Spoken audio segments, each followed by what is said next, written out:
plano ng Indonesia na maibalik pagdating ng Enero sa kani-kanilang mga bansa ang ilang mga dayuhan nilang high-profile detainees bukod sa 5 Australian nationals at isang French national na kasama sa tinaguriang Bali 9. Kabilang din umano rito ang ating kababayan na si Mary Jane Veloso.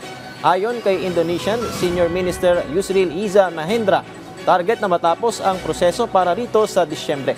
Dagdag pa ng opisyal, layon ng paglilipat ng kustodiya ng mga ito sa kani-kanilang bansa ay para roon tapusin ang kanilang sentensya. At kung bibigyan man umano ang mga ito ng amnestiya ng kani-kanilang gobyerno, ay kanila itong rerespetuhin.